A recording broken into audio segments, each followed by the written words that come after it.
What's going on, YouTube? It is Flashback here. We're playing Dirt Track Racing 2. I don't fucking remember what episode this is. If you want to know, read the title. I have to be a little quiet here. I do have Nikki sleeping over here. So we're gonna go ahead and continue on with our career.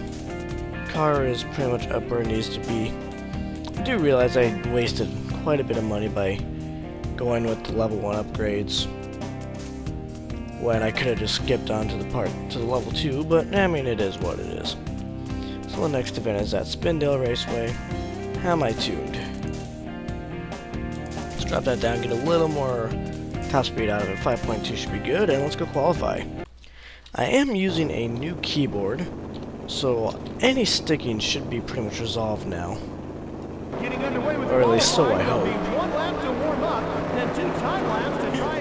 No sticking keys. I mean, this keyboard is one of the old white gateways from like 2001 at best. One of the very first USB keyboards, but I mean, it has 2 USB outputs on it, so it's not like I lost USB when using this.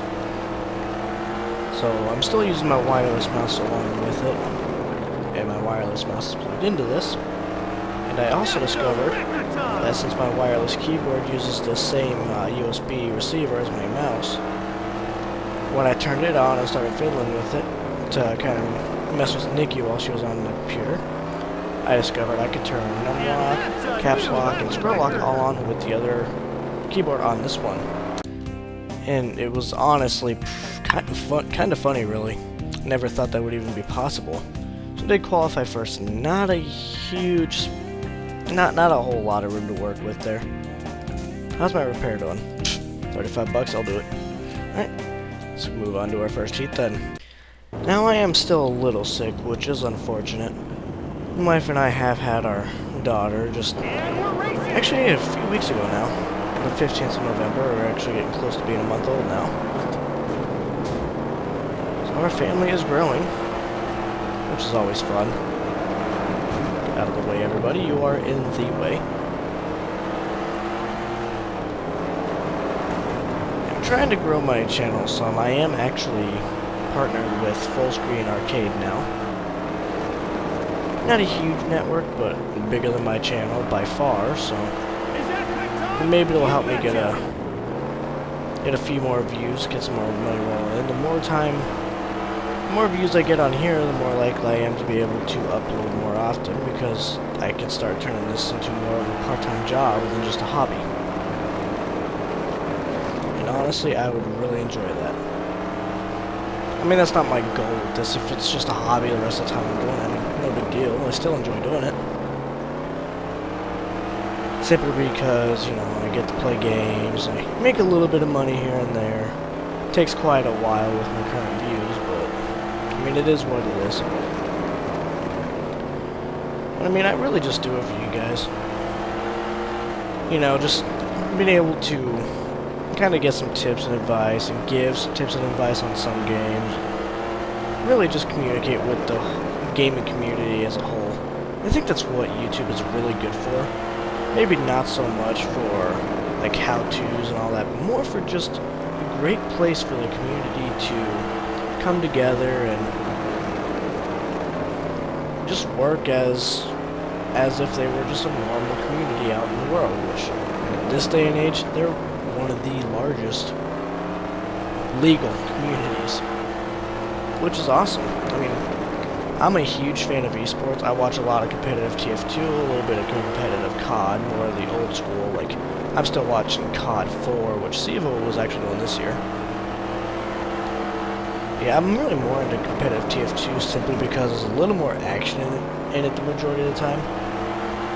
Competitive COD is usually more lines of just search and destroy, which you get down to one person per team, and it's just annoying waiting for them to find each other and plant. I mean, I think there's a lot of potential in esports, and I would really like to see it get a lot bigger. A few years ago in G4, there was a championship gaming league or whatever it was. To see it, the CGS, I think it was, a championship gaming series. I mean, they were doing awesome stuff, but they just overextending themselves financially.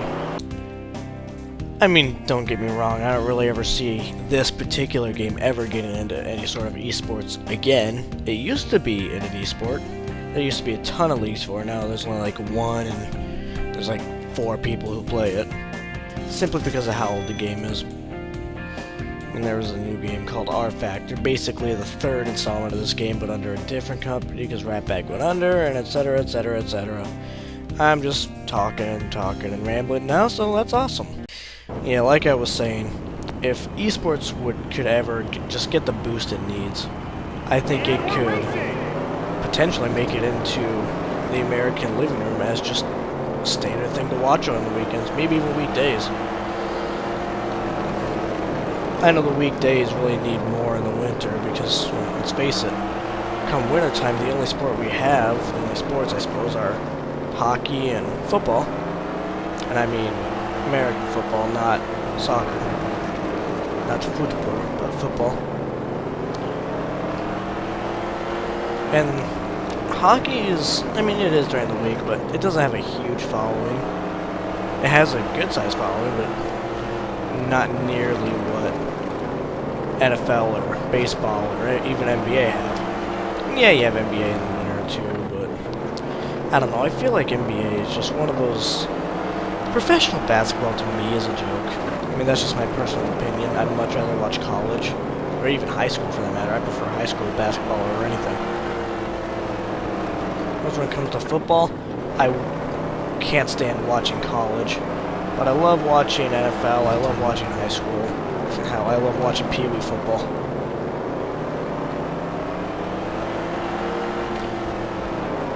But yeah, I think esports may eventually one day become an actual something to actually watch with your family in the living room. And obviously right now it can be if you have the right family. Hopefully one day there will actually be permanent teams that are actually traded between other teams and all that. And actually have management going on within the team instead of just, you know, somewhere between 5 to 9 guys just getting together and deciding to make a team and go play competitively. Right now the problem with esports is there's not really a whole lot of money in it. So even if you win, you're still only taking home like $3,000 for that tournament, which is like the championship, $3,000 to $5,000 for the entire team. Which basically comes down to $1,000 or less per player, which, considering that's every year, it's just not really worth it. Now, it can be worth it if you're good at multiple games, or there's multiple leagues per game, and you can actually start stocking some of that up. But that's where YouTube comes in. If you're well known in the community, you can have a pretty good following on YouTube if you record your game, if you actually record your tournaments and all that, and continue on, and just record just normal times playing games, even if it's just, oh god, no. I wanted that win so bad, too. Damn it. I just had to go way too high outside there, didn't I? Yeah, YouTube is a great way for professional gamers to continue actually making a living gaming, which I know there's been this whole rumor of YouTube's going to shut down all monetization on gaming videos, and I don't think they can even do that. I mean, obviously they can, it's their website there to do what they want with, but I mean, gaming is where YouTube makes a good majority of its money, probably 30 to 40% of its money. And when you consider that gaming is one of the like 15 categories YouTube has, that's saying something. I mean, they said if they did it, it'd be like November 12th, and I mean, it's December 10th right now when I'm recording this, early in the morning, but nonetheless, it's December 10th. I mean, there's a lot of companies out there that actually give you permission to monetize, to post and monetize your content. For example, Mojang with Scrolls and Minecraft and all those. They're more than happy to get free advertising out of it. They don't care. It's these bigger developers that haven't come around yet that are quite annoying, i.e. EA. But I mean, EA isn't the only company. I mean, you also have like Ubisoft and Activision, Activision's a little more open simply because of COD. And Ubisoft should be at this point because they have a huge YouTube following on Halo. Fortunately, it just doesn't work that way. 420, 480. That's not bad. For 6 events, too. Can I get out of my current sponsorship? That'd be nice. Well, anyway. I'll go ahead and save that career here. Alright. Now what's the next event we have here? Rodeo. I actually think I might have a good setup for Rodeo. Alright, so let's go qualify and see how we do.